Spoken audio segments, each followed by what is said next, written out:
إمام المرسلين وعلى آله وأصحابه أجمعين وعلى كل من تبعهم بإحسان إلى يوم الدين. اما بعد، آج آپ حضرات سے اس مجلس میں کافی عرصے کے بعد ملاقات ہو رہی ہے۔ اس دوران مجھے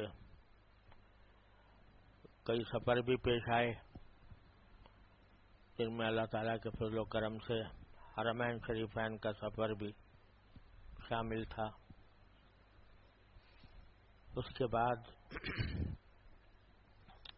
کچھ طبیعت ذرا سست رہی اور علاج کے لیے بھی کہیں جانا پڑا، اس لیے مجلسیں نہیں ہو سکیں، لیکن اللہ جل جلالہ کا فضل و کرم ہے کہ سب حضرات کے لیے دعا کی بھی توفیق ہوتی رہی۔ اب چونکہ رمضان المبارک سے پہلے یا آخری اتوار ہے اور انشاءاللہ چند دنوں کے بعد اللہ تعالیٰ کی رحمت سے رمضان کا مہینہ شروع ہونے والا ہے، تو خیال آیا کہ ایک مرتبہ جمع ہو جائیں، اور جیسے بار بار عرض کرتا رہا ہوں کہ ہمارے اس اجتماع اور اس مجلس کا اصل مقصود اپنی اصلاح ہے اور اپنا جائزہ لیتے رہنا ہے، اور سب مل کر بیٹھ کر اللہ جل جلالہ کا کوئی ذکر کریں، دین کی کوئی بات کریں، تو اس کی برکات اللہ تعالیٰ کے فضل و کرم سے سب کو پہنچتی ہیں۔ ہر آدمی کی یہ طلب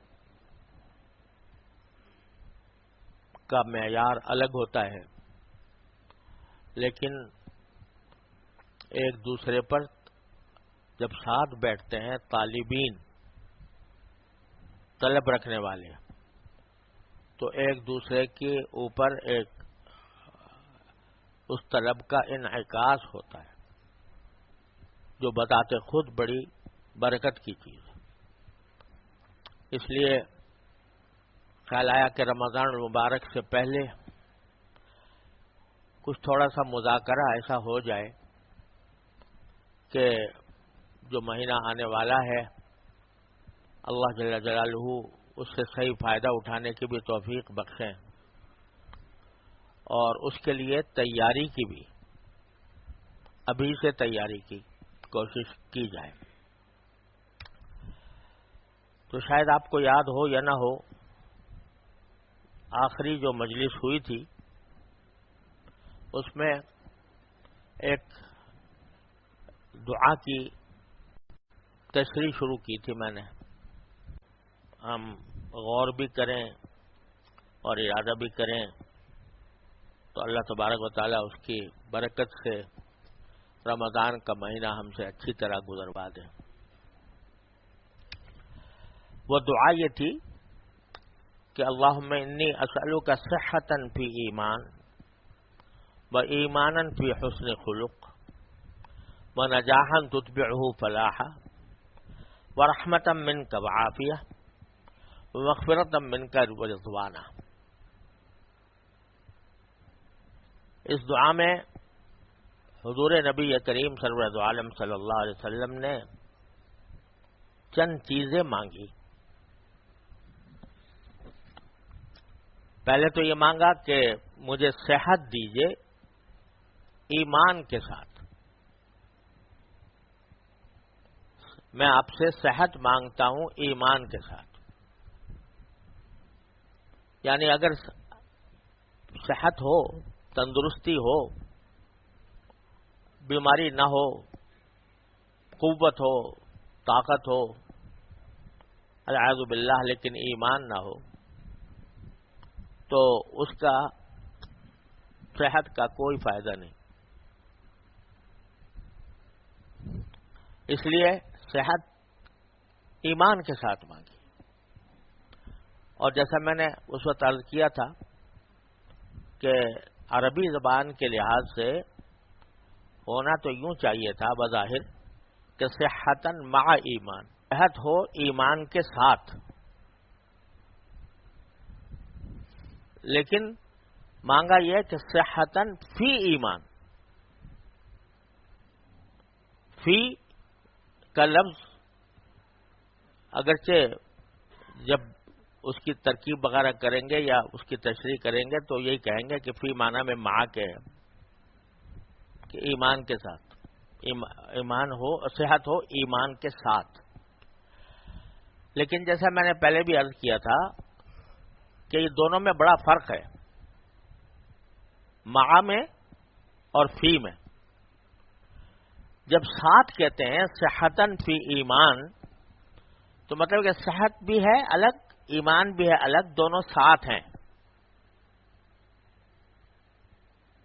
یہ تو ہوا مع ایمان. اور صحتن فی ایمان کے معنی ہے دونوں یکجان ہو جائیں، دونوں آپس میں اس طرح گھل مل جائیں کہ یکجان ہو جائیں. تو صحتن مع ایمان نہیں فرمایا بلکہ صحتن فی ایمان فرمایا کہ صحت ایسی ہو جو ایمان کے ساتھ گھلی ملی ہو، کسی وقت اس سے جدا نہ ہو. تو یہ صحت اللہ تبارک و تعالی ہم سب کو عطا فرمائے، صحتن فی ایمان. دوسری چیز مانگی کہ ایمانن فی حسن خلق، ایمان ہو اور وہ گھلا ملا ہو حسن اخلاق کے ساتھ. ایمان تو ہے الحمدللہ، کلمہ طیبہ پڑھا ہوا ہے، ایمان بھی ہے، اللہ جل جلالہ کی توحید پر بھی ایمان ہے، اس کی رسول کریم سرورت عالم صلی اللہ علیہ وسلم کی رسالت پر بھی ایمان ہے، آخرت پر بھی ایمان ہے، لیکن اخلاق اچھے نہیں ہیں. تو ایمان ہے لیکن حسن اخلاق نہیں ہے، تو وہ ایمان کی تکمیل میں رکاوٹ بن جاتا ہے. تو یہاں پر بھی فی کا فرمایا ایمانن فی حسن خلق، ایمان ہو اور وہ حسن اخلاق کے ساتھ گھلا ملا ہو. اب حسن خلق بذات خود ایک بڑی تفصیل والی چیز ہے. کیا ہے حسن اخلاق؟ باطنی اخلاق، ظاہری اعمال میں وہ جھلکنے والے اخلاق. جیسے تواضع ہے تو وہ ظاہری اعمال میں بھی جھلکے، اخلاص ہے تو ظاہری اعمال میں بھی جھلکے، ایثار ہے تو وہ ظاہری اعمال میں بھی جھلکے. تو ایک مومن کا معاملہ یہ ہے کہ وہ ہر ایک کے ساتھ حسن اخلاق سے پیش آتا ہے. اس کی بھی سب تفصیل پہلے عرض کر چکا ہوں. وَنَجَاحًا تُتْبِعُهُ فَلَاحًا، اور ایسی کامیابی عطا فرمائیے مجھے جس کے بعد آپ فلاح عطا فرما دیں. اور جیسا کہ پہلے بھی عرض کیا تھا کہ نجاح کے کیا معنی ہے؟ کامیابی. اور فلاح کے کیا معنی ہے؟ کامیابی. بظاہر تو دونوں ایک جیسی چیز ہے، لیکن فرمایا کہ کامیابی ہو، فلاح، اس کے نتیجے میں مجھے فلاح حاصل ہو. کیا معنی؟ کامیابی تو ہر اس صورت کو کہہ سکتے ہیں کہ آپ کی خواہش تھی، آپ کا ایک ارادہ تھا، آپ کی ایک کوشش تھی، اس میں آپ کو کامیابی مل گئی. مثال کے طور پر آپ چاہتے تھے کہ فلاں جگہ مجھے ملازمت مل جائے،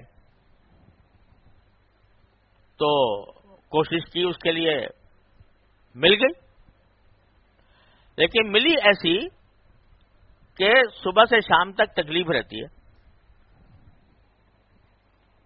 حاصل کچھ بھی نہیں ہو رہا، اس سے وہ نجاح تو ہے، کامیابی تو ہے، لیکن فلاح نہیں۔ فلاح ایسی چیز ہے کہ جس کا کسی اور لفظ میں ترجمہ کرنا بڑا مشکل کام ہے۔ جب میں انگریزی قرآن کریم کا انگریزی ترجمہ کر رہا تھا تو بہت کوشش کی کہ اس لفظ کا کوئی صحیح مترادف مل جائے، ملا نہیں، کیونکہ جتنے بھی ترجمے کرو وہ نجاح کے ہوتے ہیں، سمجھے، فلاح کے نہیں ہوتے۔ فلاح وہ ہے کہ آدمی کو جو مقصود تھا وہ بھی حاصل ہو گیا اور اس کے نتیجے میں خوشحالی حاصل ہوئی۔ آپ چاہ رہے تھے کہ فلاں جگہ شادی ہو جائے تو ہو گئی،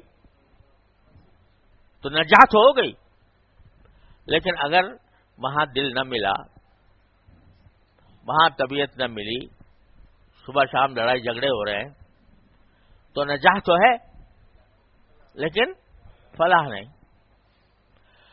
تو اس لیے کیا کہ لفظ سکھائے ہیں رسول کریم صلی اللہ علیہ وسلم، نجاحن تتبعہ فلاح، ایسی مجھے کامیابی عطا فرمائیے جس کا انجام فلاح ہو، خوشحالی ہو، اس کا فائدہ حاصل ہو۔ تو یہ نجاحن وہ چاہے دنیا کے کاموں میں ہو، دین کے کاموں میں ہو، ایسی نجاح جس کا نتیجہ پھر فلاح کی صورت میں ظاہر ہو۔ تو یہ اتنا وسیع اور ہمگیر لفظ ہے کہ جس کا کوئی ہم احاطہ الفاظ میں نہیں کر سکتے۔ یہاں تک تو بات پہلے بھی آپ کے سامنے عرض کر چکا ہوں، اللہ تعالی ہم سب کو یہ چیزیں عطا فرما دے، لیکن آگے فرمایا وَرَحْمَةً مِّنْكَ وَعَافِيَةً، اے اللہ مجھے اپنی طرف سے رحمت بھی دیجئے اور عافیت بھی عطا فرمائیے۔ رحمتم منک، اپنی طرف سے مجھے رحمت عطا فرمائیے۔ اس کے دو معنی ہو سکتے ہیں۔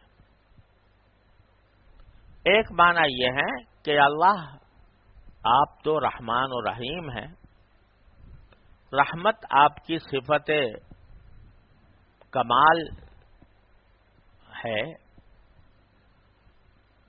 اور وہ صفت ہے کہ جس نے تمام کائنات کو اپنے احاطے میں لیا ہوا ہے۔ تو اے اللہ مجھے اس صفت رحمت کا کوئی حصہ، کروڑواں اربواں مجھے بھی عطا فرما دیجیے۔ رحمتم منک، آپ اپنی طرف سے اپنی اس صفت کا کوئی حصہ مجھے بھی عطا فرما دیجیے۔ یعنی جس طرح آپ اپنی مخلوقات پر رحم فرماتے ہیں، جس طرح آپ پوری کائنات پر رحم فرماتے ہیں، اسی طرح میں بھی آپ کے بندوں کے ساتھ اور آپ کے مخلوقات کے ساتھ رحمت کا برتاؤ کرنے والا بن جاؤں۔ رحمت امن کا، مجھے بھی اس بات کے مواقع حاصل ہوں کہ میں دوسروں کے ساتھ رحم کا برتاؤ کروں۔ باری تعالیٰ کو رحم کا برتاؤ بے حد محبوب ہے۔ الراحمون یرحمہم الرحمن، رحم کرنے والے پر رحمان رحم کرتا ہے۔ ارحموا من فی الارض یرحمکم من فی السماء، زمین والوں پر تم رحم کرو، آسمان والا تم پر رحم کرے گا۔ تو یہ دعا مانگی جا رہی ہے کہ جو پہلے حسن خلق مانگا تھا، تو حسن خلق کا ایک مظاہرہ یہ ہو کہ میں آپ کی مخلوقات کے اوپر رحمت کرنے والا ہوں، انسانوں پر، جانوروں پر، مسلمانوں پر، غیر مسلموں پر، غیر مسلموں پر بھی رحمت. کیا رحمت؟ کہ دل میں یہ آرزو ہو اور یہ دعا بھی ہو کہ اللہ ان کو جہنم سے نکال لیجیے، ان کو جہنم سے نکال لیجیے. تو کسی پر غصہ نہیں، کسی پر غصہ نہیں، اشتعال نہیں، بلکہ یہ رحمت کہ اگر اس کے اندر کوئی خامی ہے، کوئی کوتاہی ہے، تو وہ کوتاہی ایسے ہے جیسے کہ کسی کو کوئی بیماری ہو گئی ہو غیر اختیاری، تو بیمار پر غصہ نہیں کیا جاتا، بیمار پر غصہ نہیں کیا جاتا، بیمار پر شفقت کی جاتی ہے، بیمار پر رحمت کی جاتی ہے. تو اگر کسی غلط کام میں کوئی مبتلا ہے تو اس کے لیے دل میں ہمدردی کا یہ جذبہ ہونا چاہیے کہ اللہ تعالیٰ اس کو اس سے نکال دے اور جہنم کے بجائے اس کو جنت میں لے جائے. تو رحمتم من کا، تو ایک معنی یہ ہے رحمتم من کا. دوسرے معنی یہ ہے کہ اللہ مجھے اپنی رحمت کا مورد بنا دیجیے، اپنی رحمت کا مورد بنائیے. کیونکہ ہیں تو آپ رحمان الرحیم، لیکن بعض اوقات ہم اپنی کوتاہیوں سے، غلطیوں سے اپنے آپ کو غصے کا مستحق بنا لیتے ہیں. لیکن اے پروردگار، آپ ہمیں اپنی رحمت ہی کا حصہ عطا فرمائیے، ناراضی کا نہ فرمائیے. تو رحمتم من کا وعافیہ، اور عافیت بھی عطا فرمائیے. یہ عافیت بھی ایسی چیز ہے کہ اس کا ترجمہ کرنا مشکل ہے. صحت تو ہے صحت، لیکن عافیت ایسی چیز ہے، اتنی جامع چیز ہے کہ اس میں دین اور دنیا کی تمام خوشحالیاں اس میں آ جاتی ہیں. اسی لیے حدیث میں فرمایا رسول کریم صلی اللہ علیہ وسلم نے کہ عافیت جو ہے وہ بڑی وسیع ترین چیز ہے، لہذا اللہ سے عافیت مانگا کرو. عافیت میں ہر برائی سے نجات، وہ عافیت ہے. تو اللہ تعالیٰ سے عافیت مانگو، یعنی میری یعنی جسمانی بیماری سے بھی میں محفوظ رہوں اور روحانی بیماریوں سے بھی، اللہ تعالیٰ کو ناراض کرنے والے کاموں سے بھی مجھے عافیت عطا فرمائیے. جیسے پہلے عرض کیا کہ اگر ایک آدمی صحت مند ہے، قوت والا ہے، لیکن اللہ بچائے اللہ تعالیٰ کے احکام اور نبی کریم صلی اللہ علیہ وسلم کی سنت سے غافل اور بے پرواہ ہے، تو اس کو صحت تو حاصل ہے، عافیت حاصل نہیں. تو عافیت بہت ہی وسیع کلمہ ہے جو حضور اقدس صلی اللہ علیہ وسلم نے ہمیں سمجھایا کہ اس عافیت عطا فرمائے. پھر فرمایا وَمَغْفِرَةً مِنْكَ وَرِضْوَانًا،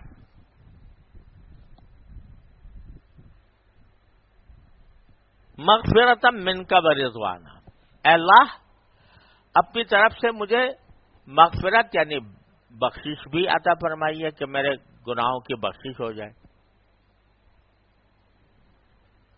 اور اپنی رضامندی بھی عطا فرمائیے. یہ دونوں چیزیں ضروری ہیں، اس کے بغیر ہمارا انجام بہتر نہیں ہو سکتا. مغفرت تو یہ ہے کہ غلطی ہوئی، اللہ تعالی نے معاف کر دیا، معاف تو کر دیا، اپنی رحمت سے معاف کر دیا، اپنے فضل و کرم سے معاف کر دیا، لیکن اس بندے سے دل نہیں کھلا. یعنی اعوذ باللہ میں کیا لفظ استعمال کر رہا ہوں، لیکن اس بندے سے طبیعت خوش نہ ہوئی. اس کی مثال یہ سمجھیے کہ اگر کسی شخص نے آپ کی حق تلفی کی ہو، آپ کو برا بھلا کہا، آپ کو ناگوار گزرا، آپ نے سے اس نے معافی مانگ لی کہ مجھے معاف کر دو، آپ نے معاف کر دیا، تو معافی کا کیا مطلب؟ معافی کا مطلب یہ ہے کہ جو اس نے غلطی کی تھی اس کا کوئی بدلہ میں تم سے نہیں لوں گا، نہ دنیا میں نہ آخرت میں. یہ معنی ہے معافی کے. بعض لوگ بہت سخت غلطی میں مبتلا رہتے ہیں کہ معافی کا مطلب یہ سمجھتے ہیں کہ بس اب میں بالکل پاک صاف ہو گیا اور بالکل اب میرا جو ہے میرے اندر کوئی اب بات ایسی نہیں رہی جو ناراضی کی بات ہو. نہیں، حضرت تھانوی قدس اللہ تعالی سرہ فرماتے ہیں کہ معافی کے معنی ہے ترک انتقام، کہ میں تم سے کوئی بدلہ نہیں لوں گا، نہ دنیا میں نہ آخرت میں. لیکن دل بھی کھل جائے اس کے ساتھ، اور اس کے ساتھ اسی طرح دوستی کا اور یاری کا اور بے تکلفی کا تعلق قائم ہو جائے، یہ کوئی ضروری نہیں ہے. جب کوئی شخص کسی کے ساتھ کوئی زیادتی کرتا ہے تو ایک زخم لگا دیتا ہے اس کو، اور خاص طور سے زبان کے زخم بڑے سخت ہوتے ہیں. یعنی کسی نے کوئی ایسا جملہ کہہ دیا جس سے دل کلپ گیا، دل آزاری کا جملہ کہہ دیا، تو وہ جو دل پہ جا کے لگا وہ ایک زخم لگا دیا اس نے. وہ محض معافی مانگنے سے وہ زخم ختم نہیں ہوتا. جراحات السنان لها التیام ولا یلتام ما جرح اللسان، کہ نیزوں کے زخم جو ہیں وہ بھر جاتے ہیں لیکن زبان کے زخم نہیں بھرتے. زبان اگر کسی شخص نے کوئی جملہ ایسا کہہ دیا کہ جو دل توڑنے والا ہے، وہ زخم تو لگ گیا. اب یہ تو تم کہہ سکتے ہو کہ بھائی میں نے تمہیں معاف کیا، لیکن اس زخم کو مٹانا، اس کو بھرنا، یہ تمہارے اختیار میں نہیں. ایک آدمی اگر چاقو سے زخم لگا گیا، ٹھیک ہے، اب آ کے معافی مانگ رہا ہے کہ بھائی مجھے معاف کر دینا. آپ نے معاف کر دیا، کیا مطلب ہے اس کا؟ کہ میں تمہارے چاقو نہیں ماروں گا بدلہ لے کر، نہ تمہارے خلاف کوئی ایف آئی آر کٹواؤں گا، نہ تمہارے ساتھ کوئی وہ برائی کا سلوک کروں گا. لیکن جو لگ گیا وہ تو لگ گیا نا، جو زخم لگ گیا وہ لگ گیا. اگر وہ ٹیسے دے رہا ہے، اگر اس کے اندر اس کی وجہ سے تکلیف ہو رہی ہے، وہ تو اس معافی سے نہیں مٹتی نا. تو جس طرح ظاہری زخم جو ہیں وہ محض معافی مانگ لینے سے ختم نہیں ہوتے، اسی طرح جو زبان کے زخم ہیں وہ معافی سے ختم نہیں ہوتے. وہ ان کا دکھ، ان کا درد، ان کی کسک چلتی رہتی ہے. کہاں سے دور ہوتی ہے؟ کہ آئندہ طرز عمل سے، کہ اس نے ایک مرتبہ تو مجھے زخم لگا گیا، لیکن اب اس کے بعد اس نے اپنا رویہ ایسا بنا لیا کہ اس رویے کے نتیجے میں وہ محبت کا، شفقت کا اور فداکاری کا یہ اس نے رویہ اپنا لیا، تو رفتہ رفتہ وہ زخم بھی منتمل ہو جائے گا. لیکن اگر آج ایک زخم لگایا، معافی مانگی، دوسرے دن دوسرا لگا دیا، پھر معافی مانگتا ہے، چل بھائی پھر میں معاف کر دیا. تیسرے دن تیسرا لگا دیا اور پھر معافی مانگتا ہے. تو معاف تو کر دیں گے لیکن وہ زخم تو نہیں مٹے گا جو دل پر لگ گیا. وہ کیسے مٹے گا کہ اس کے بعد وہ اس سے محبت کا برتاؤ کرے, اس سے شفقت کا برتاؤ کرے, اس سے مہربانی کرے, اس کے ساتھ احسان کرے, اس کے ساتھ گلنا ملنا رکھے, اس کے کام آ جائے. تو پھر وہ زخم لگا تھا وہ رفتہ رفتہ اس طرز عمل سے مندمل ہو جائے گا. تو اگرچہ اللہ تبارک و تعالی انفعالات سے منزہ ہے, یعنی کسی بات سے متاثر ہونے سے منزہ ہے, لیکن باری تعالیٰ کی ایک مغفرت ہے, ایک رضوان ہے. باری تعالیٰ کی مغفرت تو یہ ہے کہ آپ نے دروازہ کھول رکھا ہے میرے مالک نے کہ جب بھی چاہو میرے پاس آ جاؤ, استغفار کر لو, توبہ کر لو, تو میں تمہیں معاف کر دوں گا, اپنی رحمت سے معاف کر دوں گا. دروازہ کھولا ہوا ہے, چوپٹ, مرتے دم کے تک کے لیے. تو اگر میں اپنے کسی گناہ کی معافی مانگتا ہوں باری تعالیٰ سے تو ان کا وعدہ ہے کہ میں معاف کر دوں گا.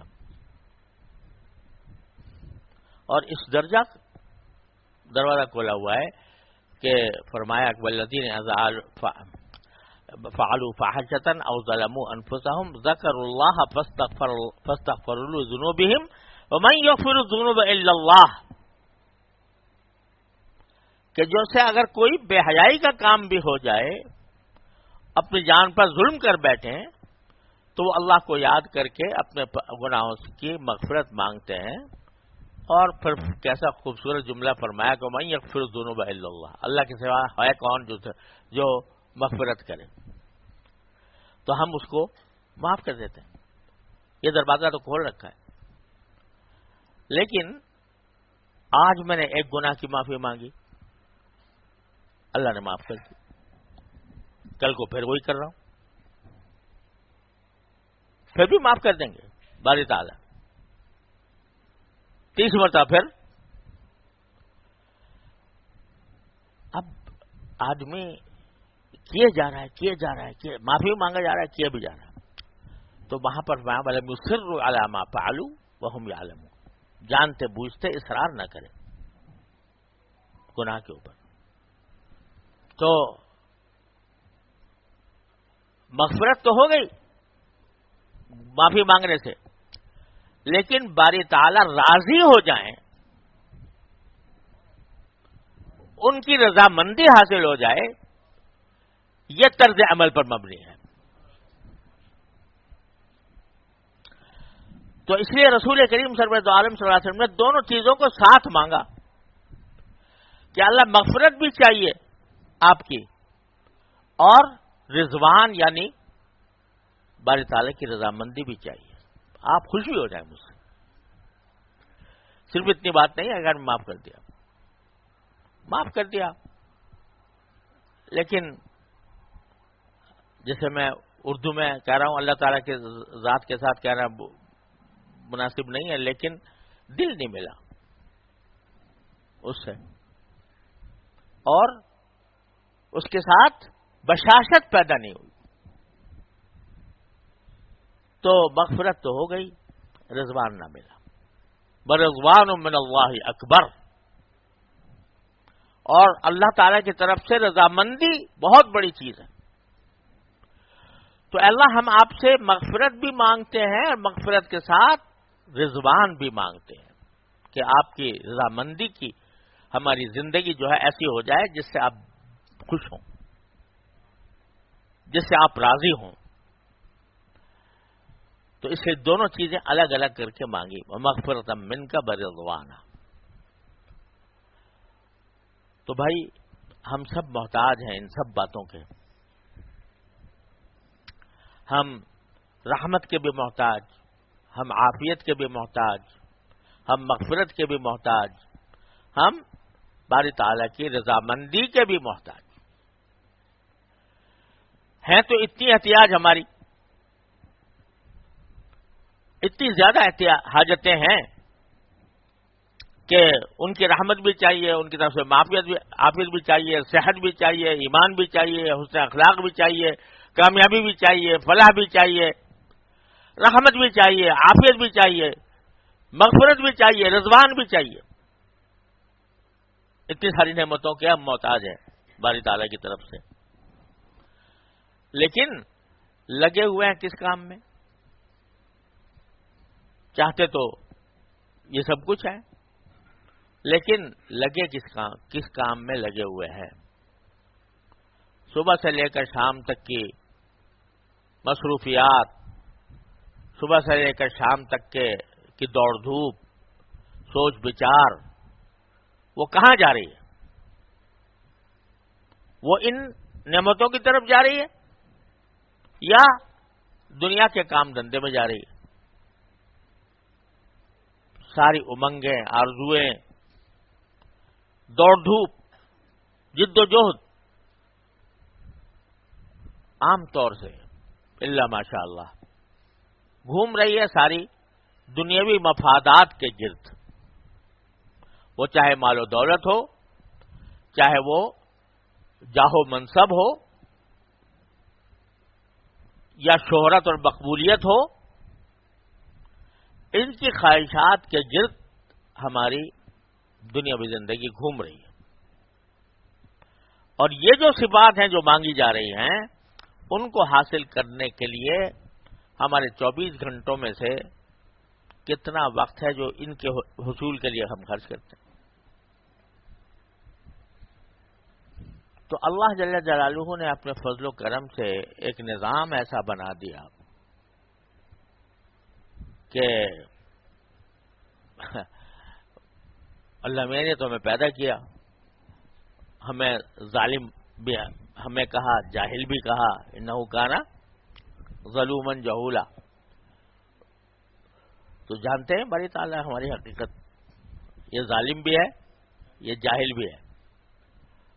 اور یہ بھی فرمایا کہ یہ غافل بھی ہے،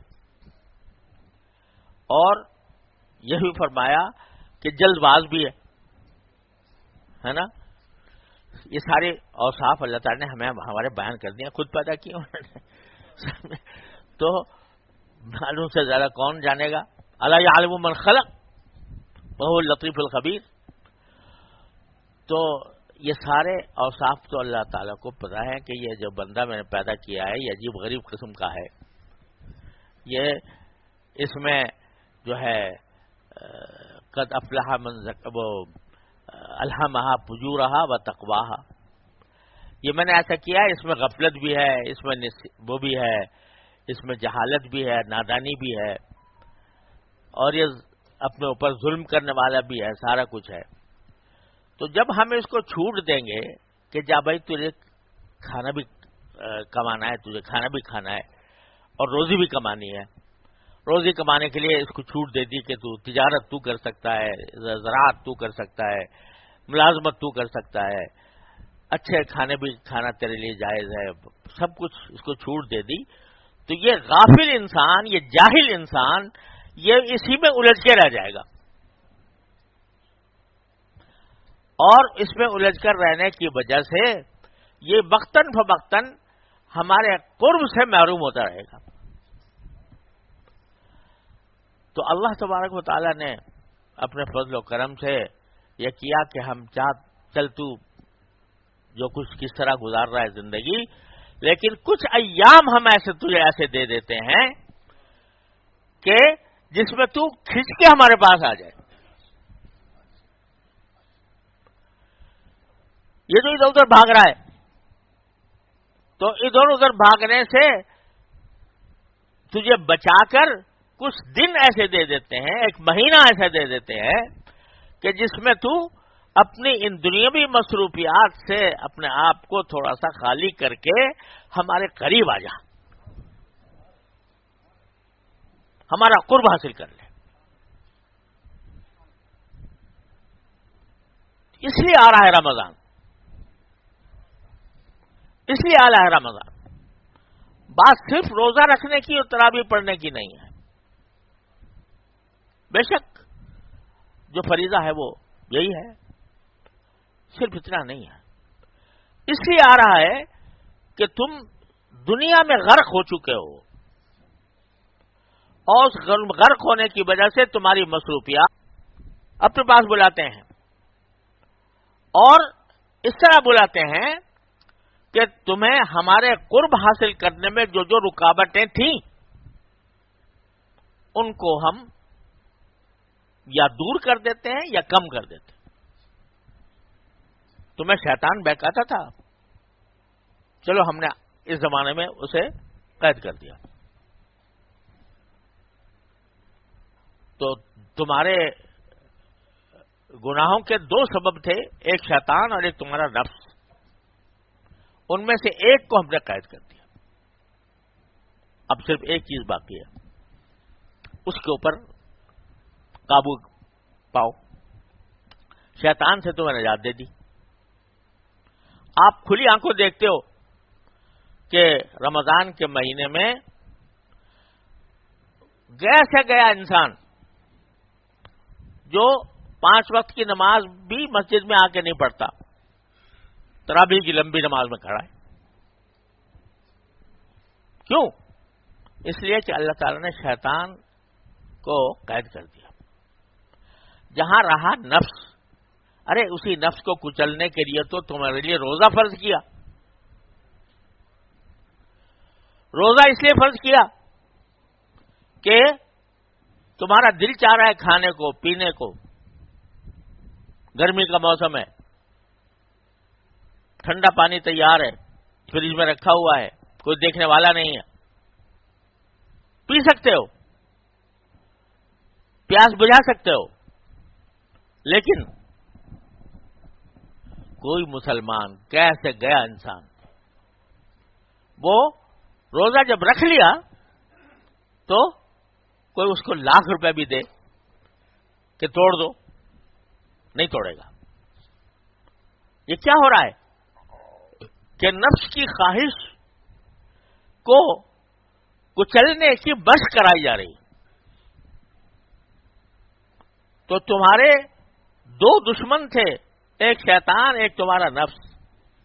شیطان کو تو ہم نے پکڑ کے قید کر دیا، لیکن نفس باقی ہے نا.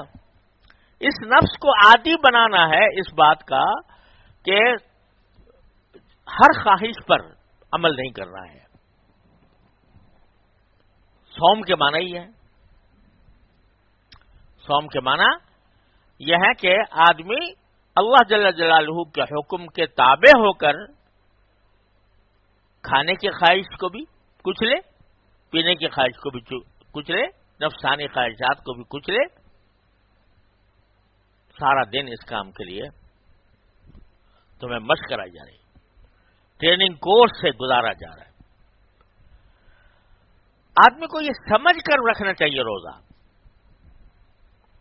یہ سوچ کر رکھنا چاہیے کہ یہ اللہ تبارک و تعالی کی طرف سے ایک ٹریننگ کورس ہے جس سے ہمیں گزارا جا رہا ہے. جس طرح ہم روزے کے اندر کچھ کھانے پینے کا تصور بھی نہیں کر سکتے، اب ہم عملی زندگی میں بھی تو اور بھی تو چیزیں ہیں جو پہلے بھی حرام تھیں، جو پہلے بھی ناجائز تھیں، وہ رمضان کی قید نہیں ہے. ان سے اپنے آپ کو اسی طرح بچائیں جیسے کہ کھانے پینے سے بچاتے ہیں. تو اس طرح تمہیں نفس کی تربیت ہوگی اور پورا مہینہ اس تربیت میں صرف ہوگا. تو اس کے لیے چاہیے کہ آدمی اس کا استقبال کرے رمضان کا اس طرح کہ اپنے نظام اوقات میں تھوڑی سی تبدیلی لائے. کچھ تبدیلی تو لازمی آنی ہی ہے، آخر رات میں اٹھنا ہی ہے پیٹ پوجا کے لیے، آخر رات میں تو اٹھنا ہی ہے. اور کچھ تبدیلی یہ کہ دن بھر کا کھانا پینا ختم. تو اور نظم اوقات میں بھی اس طرح تبدیلی لائیں کہ اس میں باری تعالیٰ چاہتے ہیں کہ میرا بندہ میرے پاس آئے. میرا قرب حاصل کریں. تو طاعات اور نوافل کا خصوصی اہتمام، جو عام دنوں کے اندر جو نوافل نہیں پڑھ سکتے وہ ان دنوں میں پڑھیں. عام دنوں میں تلاوت کا اگر کوئی معمول کم ہے تو اس زمانے میں تلاوت کا معمول بڑھائیں. اور ہمارے حضرت، میں نے اپنے والد ماجد رحمۃ اللہ سے سنا اور حضرت بنوری رحمۃ اللہ علیہ سے بھی، حضرت علامہ انور شاہ صاحب کشمیری رحمۃ اللہ علیہ، جو ہمارے ان سب بزرگوں کے استاد بھی ہیں، شیخ بھی ہیں، ان کا معمول یہ تھا کہ رمضان مبارک میں جو تلاوت کا روزانہ کا معمول ہے وہ تو تقریباً اتنا ہی رکھتے تھے جیسے کہ عام دنوں میں 1 پارہ تلاوت کرتے ہیں، 2 پارے کرتے ہیں، تو وہ اسی طرح، مجھے نہیں معلوم کتنے تھے، لیکن بہرحال معمول اپنا. لیکن باقی وقت جو ہے وہ تدبر فی القرآن میں خرچ کرتے ہیں،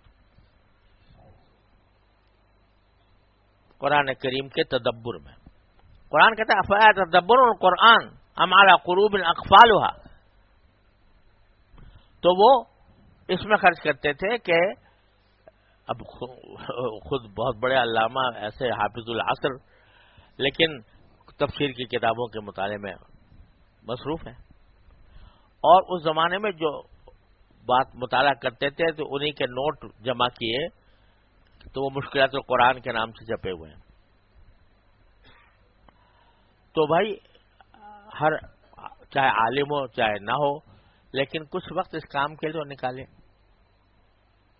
کہ قرآن کریم کی اندر تدبر، کسی تفسیر کے حوالے سے، کسی مستند تفسیر کے حوالے سے.